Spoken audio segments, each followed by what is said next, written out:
Baruch Hashem, Parshas Chayei 5785. Before we go through some of the Gemaras that are mentioned about this week's Parsha, I wanted to just review some of the beautiful ideas we came up with in yesterday's discussion of the Rashi. We saw some beautiful ideas on the first Rashi on Parshas Chayei, and also some beautiful ideas about why the letter Chaf is small. So I want to just go over the first Rashi, Parshas Chayei, the life of Sarah.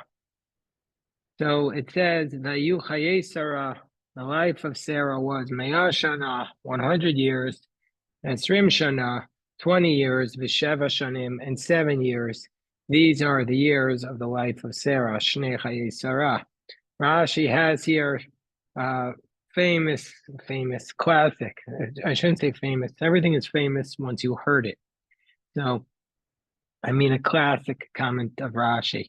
Rashi says, why does it say 100 years and 20 years and then 7 years? Why doesn't it just say she was 127 years old? Why does it say the years 3 times? 100 Me'ah Shana, Esrim Shana, Sheva Shanim, Shnei Chayei Sarah. The years. And Rashi tells us this idea. He tells us 2 ideas here. First idea is that it's to tell us that when she was 100, she was like she was 20 years old with respect to sin. Now, the tradition is that a 20-year-old is considered like they are free of sin, because the heavenly court does not hold one responsible for sin until the age of 20. And so therefore, therefore, when she was 100, she was like she was 20 in that she had not sinned. And when she was 20, she was like 7 in that she was the beauty of a 7-year-old. So the classic simple way to understand this is that the complexion of a 7-year-old is they're just that when they are 7, I guess they are pure. Whereas as a woman gets older, or as anybody gets older, the purity of a child is the most beautiful thing in the world to see. So that's the way I've always understood it. Not beauty in the sense of like a supermodel, God forbid, but beauty in the sense of just the inner beauty, which is the purest inner beauty is that of a child, in that sense. But I have a lot of commentary on this from the classic commentaries, and we'll get to that. Basically, so we should say at the beginning that, of course, the irony is that all the portions that talk about life, that all the portions that are called life have to do with death. Chayei Sarah, so the life of Sarah, and this is when she dies. Parshas Vayechi talks about the death of Jacob, also the death of Joseph, the death of the death of Jacob and Joseph is called in the portion Vayechi. So we see from here, the Gemara in Brachos tells us that the righteous, when they are dead, are called alive. And so also Moshe's the parsha which Moshe dies is called, this is the bracha, Zosa bracha, Zota bracha. So meaning to say the true tzaddikim, they never die. What does it mean they never die? It doesn't mean that they're physically alive. It means that what they lived for lives on. Now what they lived for lives on and remains in existence. I thought about this many times. How can we live on? I mean, most people, if you ask them what's the name of their grandmother, almost everybody would know the name of their grandmother. You ask them what's the name of their great-grandmother, many people will know, not everyone. But if you ask them what's the name of their great-grandmother, hardly anybody knows. And even those who know, maybe they know the name of one of their great-grandmothers or 2, but not all of them. And then you go back to the great-great-grandmother, then you have to be a genealogy buff. So what does it mean to have memory? What does it mean to live on? It means you live on through communal memory, meaning to say by being part of a community which you help to sustain and to nourish. That's really the only way we live on. That's Vayechi. That's why the tzaddikim, who are such an important part of creating the Jewish people, like Sarah and Jacob, they're more alive than anybody today. They're more alive than anyone because their lives contributed to the existence that we're living today. So that is why this portion is called Chayei Sarah. So now we want to comment on this Rashi by citing several beautiful explanations about how to explain this Rashi, which we studied this last night. So I was very moved by that. So I figured last night at the Rashi class, which I encourage people to come to, it's a lot of fun, but it's a different crowd. Usually it's a different crowd. So I want to encourage. So I want to share it with you. And if you heard this last night, a couple of people who were here last night who heard it, please forgive me for repeating it. It's chazara, it's review, which is especially also very important. So what is this idea of Ayu Chayei Sarah? 100 years and 20 years and 7 years. So first of all, one thing that was pointed out by Rameir of Parmesan is that the first word of Chayei Sarah is Vayiyu. It's a palindrome. It's Vav Yud Hey Yud Vav. So the first word of Chayei Sarah is a palindrome, meaning to say Sarah's life was the end of Sarah's life was just like the beginning. There are some people who start out weak and end up strong, and some people start out strong and end up weak. It's the great ones who are able to start out strong and end up strong, and that's like Sarah's life. That's the idea, that she was like 7, like 20, like 100, 120, 7, like 7.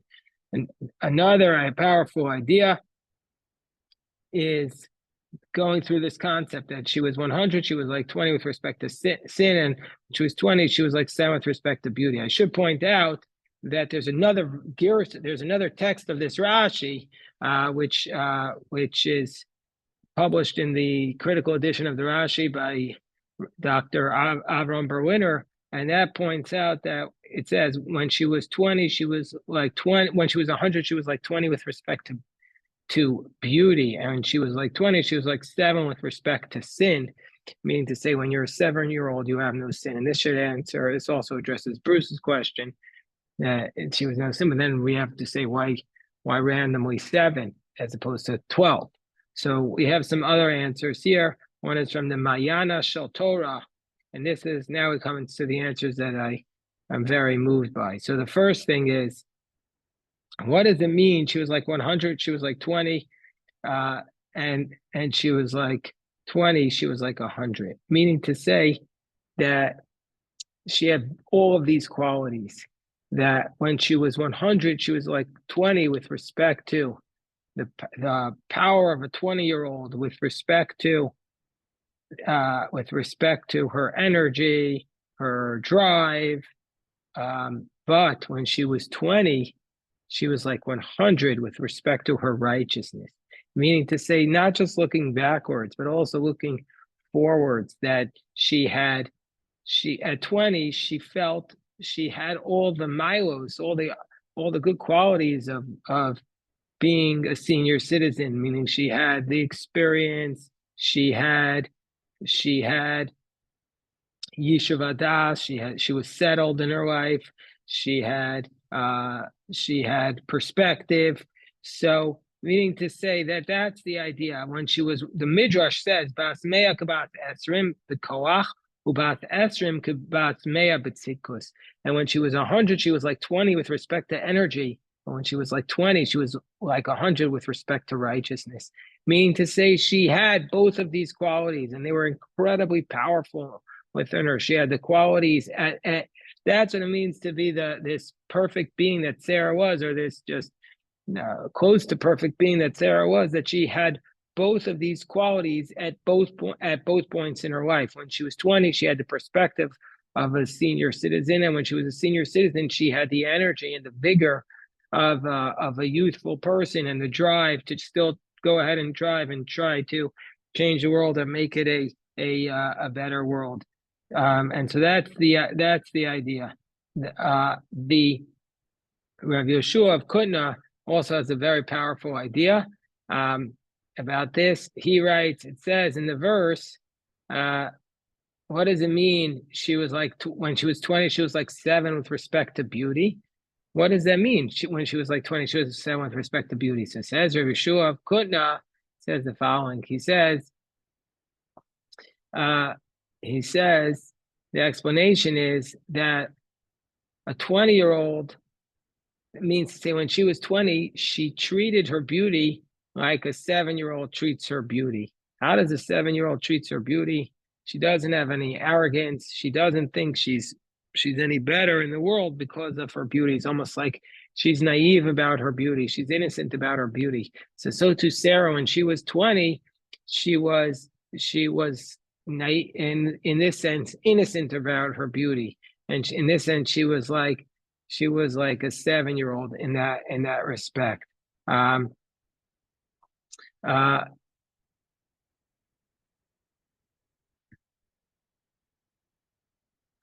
so there are some. Then I want to just turn for a moment and come back to the first part of the verse. But I want to turn for a moment to the next Rashi, which stated that these are the years of Sarah's life. Kulan shavin latova. All these years were equal for goodness. What does it mean that all these years were equal for goodness? That what is the power of that idea? So the Sfas Emes tells us that, similar to the idea we saw before, it says that we go through different stages of our life, that there are different positive qualities to each age. Now, when you're younger, you have more energy, you have more chutzpah, you have more drive, you have more ambition. And when you're older, you also have certain qualities. And so therefore, this is what it means to say that the tzaddikim have this shleimus in all their years of their life. Kulan shavin latova. It's not as big a deal to, when you're older, to not do certain sins. And so that was the idea, that she had this perspective on sin and this ability to act with the perspective of an elder, even while she was in this younger age. The Yeril Shlomo says a beautiful idea here. He says something very special here, which really moved me. He said, why is it the case that Sarah didn't live to the same age as Abraham? It says that Abraham lived to the 170 years old, 175 years old. Now, Sarah was righteous like Abraham. So why didn't she live to the age of Abraham? So listen to this beautiful midrash. The midrash says as follows, that according to the midrash, Abraham was 48 years old when he recognized God. That's what the midrash says. That Abraham was 48 years old when he recognized God, and he then began to evangelize right after he recognized God. So now we know there's a concept in the Talmud, in Yevamos, that a convert who converts is like a newborn child in certain respects, meaning to say that they're like born again. So therefore, since Abraham was 48 when he recognized God, that's when he converted. So we have to take 175 minus 48. What do we get? What do we get when we take 175 and we subtract 48? We get, at that point, we're going to get 127, which is the life of Sarah. So if we take this midrash, we say that Abraham was 48 when he was born again. We subtract it from 175, and we see that Abraham and Sarah lived the same years. But that only works, says the Yeril Shlomo, that only works if Sarah was righteous all of her life. Because Abraham, it only started once he reached 48.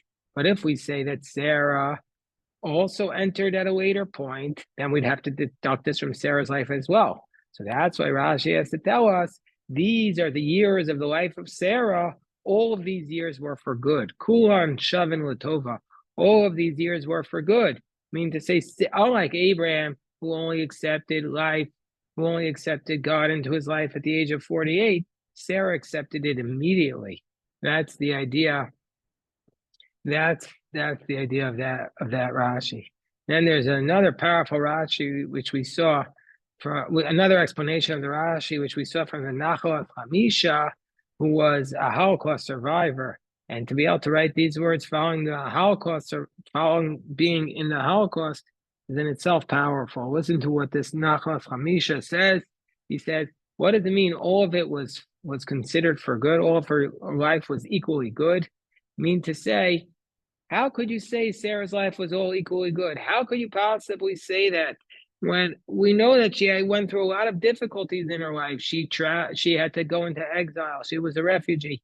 She went to Egypt. She was kidnapped by Pharaoh. She was kidnapped by Avimelech, and she was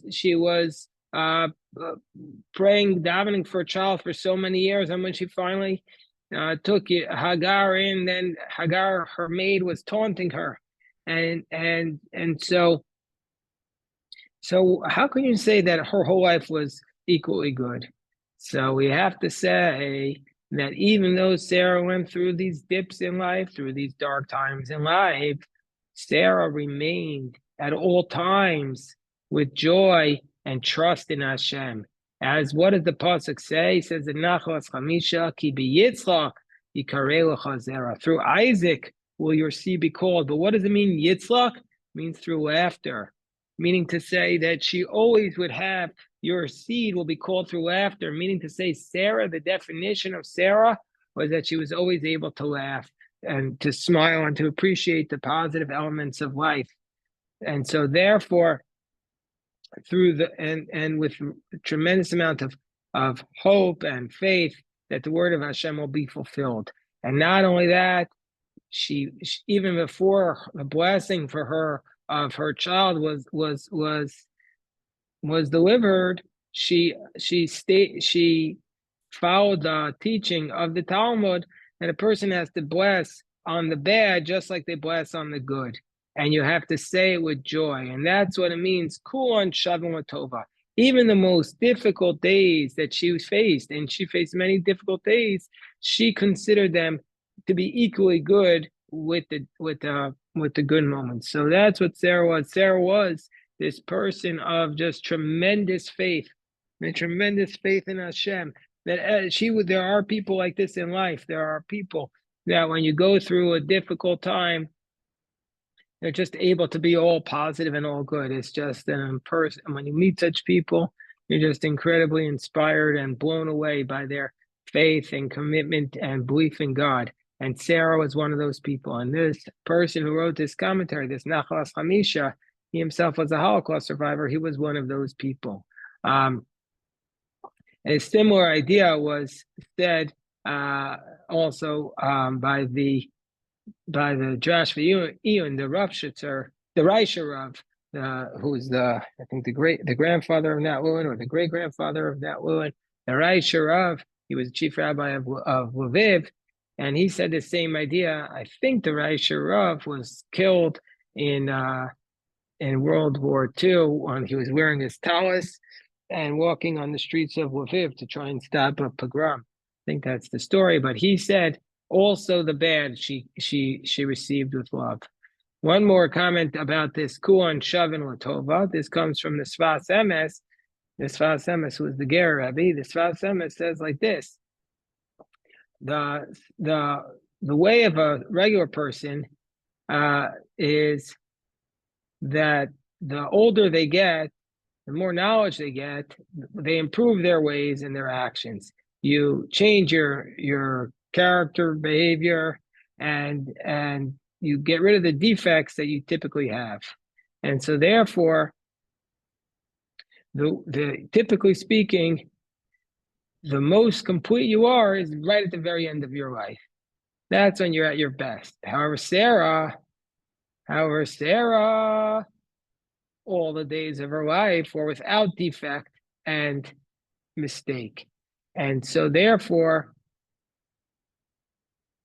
even though she got better as she got older, that's only because she was able to pile on more good deeds, but not as a result of her character. Her character was always good. From the youngest to the oldest, she always remained in this level. So that's what the Sfas Emes says about this. Let me just pause for a second, see if anybody has any comments about Sarah.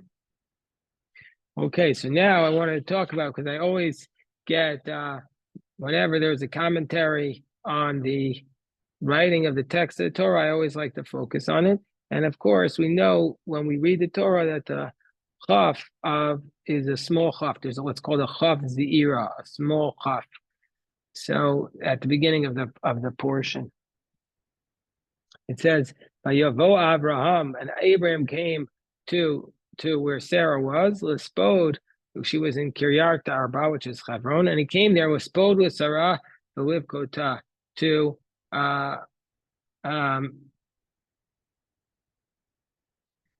he came there to cry for her. But before I tell you why the chaf is written small in the word to cry, I want to share with you uh, uh, um, I want to tell you a story about an interesting story, and then we'll go to these. We'll go to the why it's a small chaf. This is a story that about the Taz and the Bach. The Taz was the son-in-law of the Bach. So when we say these names, the Taz and the Bach, these were the giants of the giants. The Bach was the Bayis Chadash, and he wrote probably like one of the classic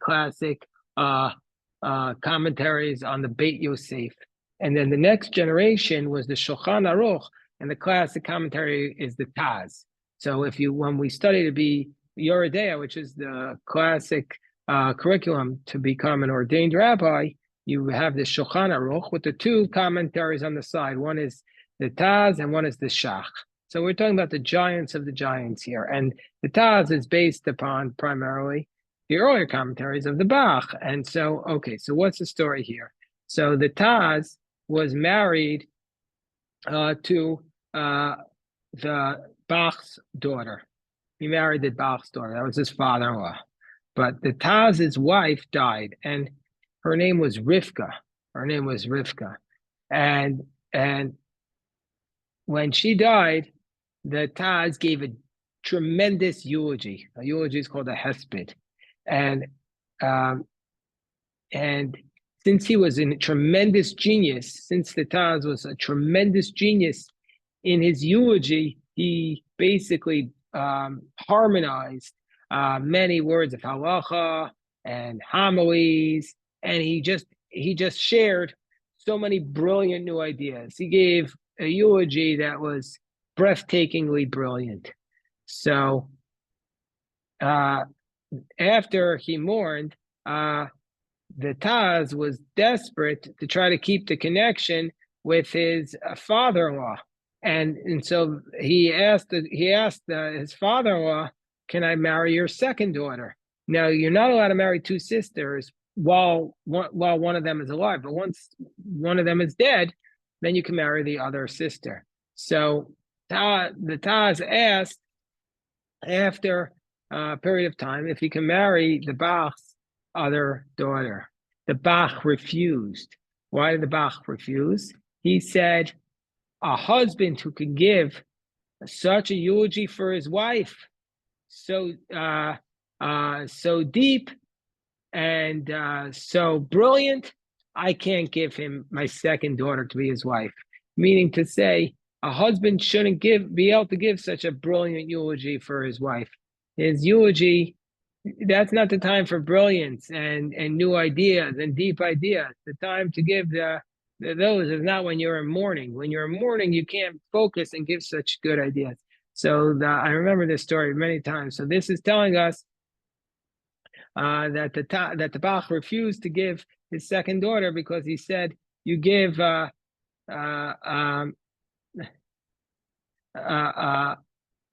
so therefore he refused to give his second daughter because he said he gave a eulogy that was too beautiful.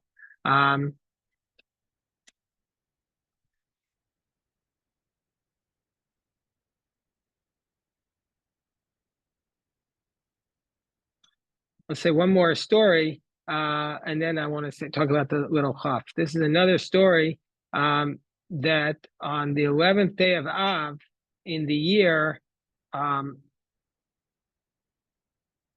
on, in the year, like what year are we talking about here?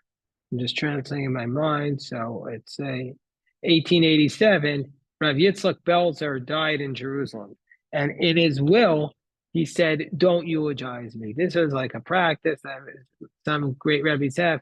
Say, "Don't eulogize him." So the elders of Jerusalem said, "Let's not listen to him," and they said we have to eulogize him, and they said we could bring support from the fact that the author of the Noda B'Yehuda, Rav Cheskel Landau, also had the same idea with respect to the Pnei Yehoshua, Rabbi Yeshua Falk, and he eulogized him, even though the Pnei Yehoshua said not to eulogize me. Rabbi Shmuel Salant, the head of the Bet Din of Jerusalem, he disagreed, and he said no. He said we have to eulogize him. So there was a whole dispute. Meanwhile, the rabbi is dead, Rabbi Yitzchak Belzer, and they're having a fight or a dispute whether or not to eulogize him. So at that point comes along Reb Chaim Berlin, and Reb Chaim Berlin found a compromise. He said there is a difference between a eulogy and between crying. Because by Sarah, it says Abraham came to eulogize Sarah and to cry for her. And so therefore, of course, Rav Yitzchak Belzer had said Reb Chaim Berlin, of course he said not to eulogize, meaning to say, don't talk praise about me. But it's not possible that this man who his whole life had spent his whole life trying to inspire people to repent, to teach them how to improve their ways and to cry, he would not be trying to prevent the people from crying towards the end of his life. And so therefore, Rav Chaim Berlin said, what we have to do is use this time to give ourselves rebuke and ways of improving our actions, but don't use it as a eulogy. So this was the story that happened in Jerusalem in 1887 about the dispute between after the death of Rabbi Yitzchak Belzer, between Rav Shmuel Salant, the Reb, and the Chachmei Yerushalayim, and the compromise of Reb Chaim Berlin, the Pshar of Reb Chaim Berlin. Okay, I mentioned I wanted to talk about the small chaf. The small chaf. There is, by the way, a tradition that every single that there is a small letter and a large letter for every single letter in the Torah. The os zira and an os gedola. So what's the story with why is this letter small? So the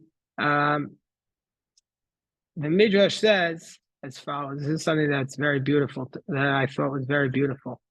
The Midrash says anybody who has a special mother and remembers their mother and their relationship with their father will appreciate this Midrash. It says, Eish is chayo ateres bala. The proverb says, a woman of valor, a married woman, is the crown of her husband.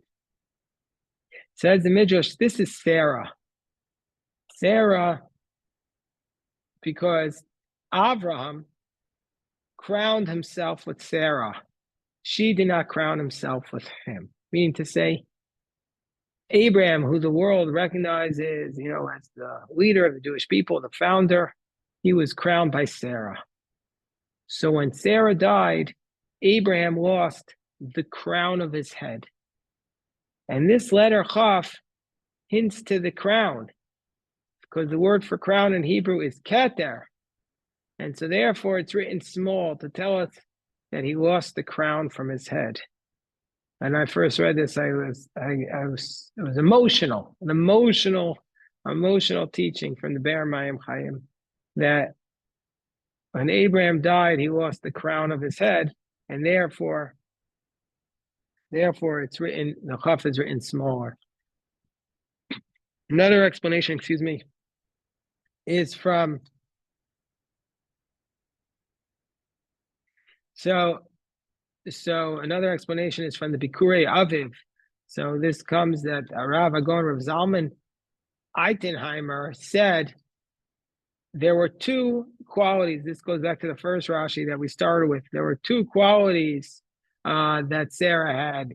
When she was 20, she was like 7 with respect to beauty, and she was 100, she was like 20 with respect to sin. So what was Abraham crying about? So it's saying Abraham was crying, but not over the beauty, which is hinted to with the chaf, but rather over the righteousness, meaning to say that when she was 20, she was beautiful with respect to, she was like 7 with respect to beauty. So at 20, she was beautiful, but it writes the chaf smaller, that it wasn't about the chaf, it wasn't about the beauty, but it was about the 100, it was about the righteousness. And one more explanation from the Baal Turim. The Baal Turim writes that the letter chaf is small to tell us that he only cried a little bit. Let me just get this source. Hold on. I'd like to read it straight from the text. Hold on 1 second. Hold on. There we go. I got the Baal Turim right with me. Says the Baal Turim. Let me pull this up. He only cried a little bit.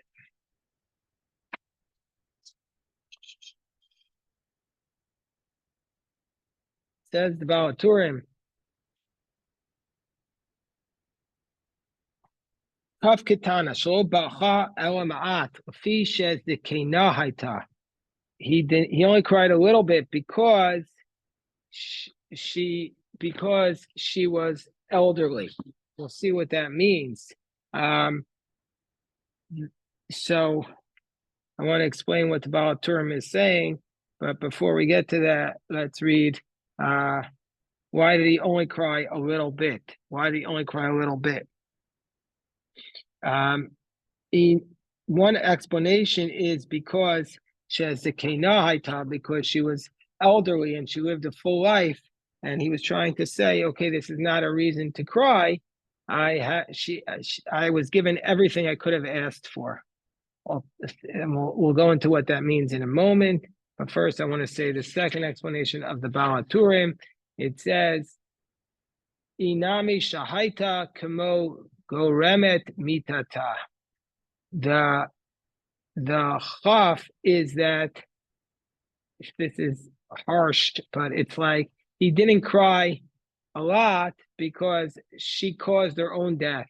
Shemisara din, because she had invoked judgment against Abraham, because she had said, Yishbot Hashem beini ubeinecha. Remember when she was fighting with Hagar, when she criticized Abraham for supporting Hagar, he said, let Hashem judge between me and you.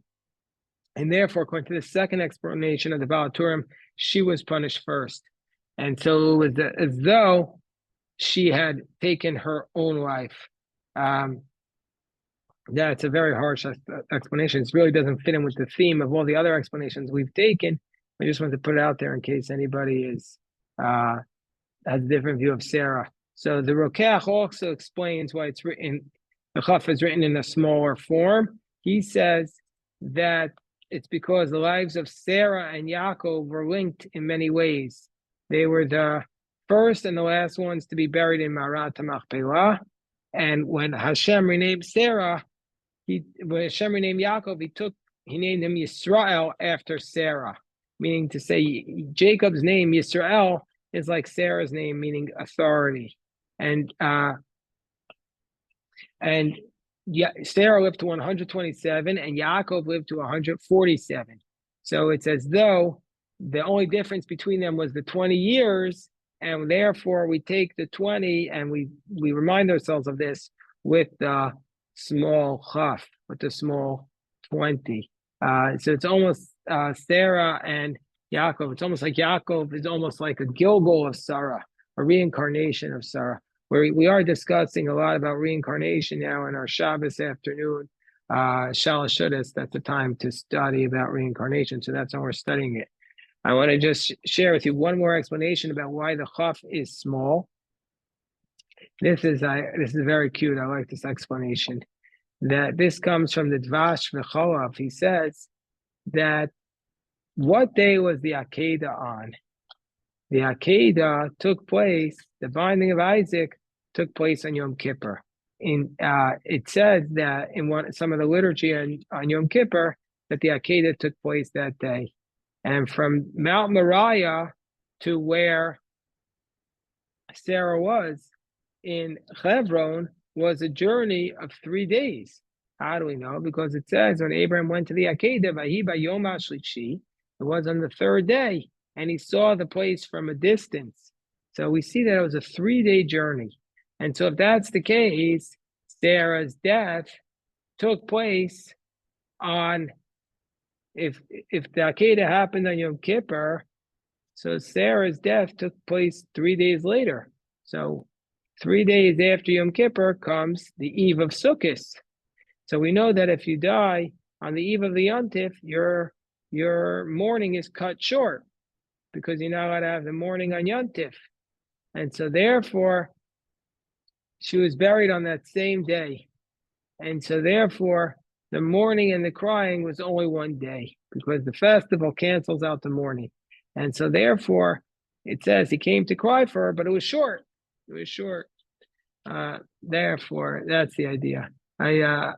I remember when I was writing my first Torah, Baruch Hashem, I've now written this small chaf 9 times. Thank God, Baruch Hashem. I've written this passage of Chayei 9 times.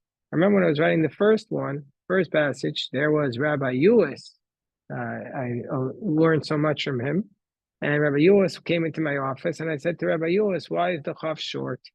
Why is the chaf small? Rabbi Eulogy gave a simple answer. He says, whenever a letter is smaller, it's to limit it, and whenever it's bigger, it's to magnify it.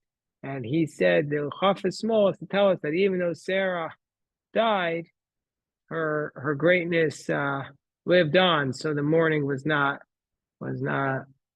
as intense because her contributions to the world were so great. That was what Rabbi Eulogy said to me. So now we say, the pasuk tells us, the next pasuk tells us, Vayakam Abraham me'al pnei meso, and Abram got up from the face of the dead, rose up from the presence of his dead. What does that mean? He rose up from the presence of the dead, and he spoke to the people of Chet. Hey, excuse me for 1 second. I'll take a drink.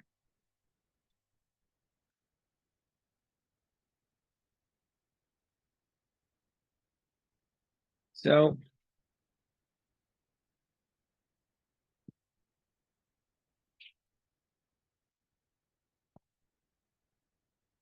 hold on 1 second. Okay.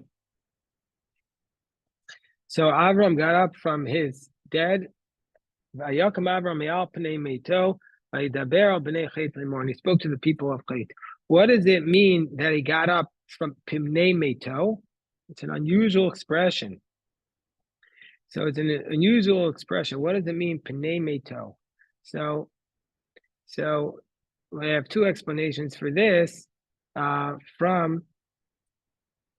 One from the Minchas Ani and one from the Yaros Tavash. So the Minchas Ani says that Derek called, typically speaking, when you have tzara and when you have ason, when you have distress and when you have tragedy, they break the body of a man. A simple man will break underneath the burden of afflictions. He'll fall off of his he'll fall down and he'll go off of his madrega, his level, and he'll give up hope. But by Abraham, it says, Vayakam. Abraham got up. He got up to his full height. So that's the expression here. Abraham was not defeated. Vayakam Abraham me'al pnei meso. Abraham was not defeated by the tremendous tragedy that had befallen him, the untimely death of his wife. He was Vayakam. Abraham got up in the face of the tragedy. We're reading in my family now. We're reading this book by Rabbi Soloveitchik, The Lonely Man of Faith. The Lonely Man of Faith is dealing with where Rabbi Soloveitchik talks about the Adam 1 and Adam 2. Adam 1 is the man who is basically in need of community. He's in need of friendship. He's in need of like the Kiddush on Shabbos morning. Adam 2 is the one who is in need of a spiritual communion with God. He's in need of, he recognizes basically his relationship through God, either through prayer in a more private sense, Torah study in a more private sense. So he wrote that book. He wrote A Lonely Man of Faith after he had lost his life partner, his wife.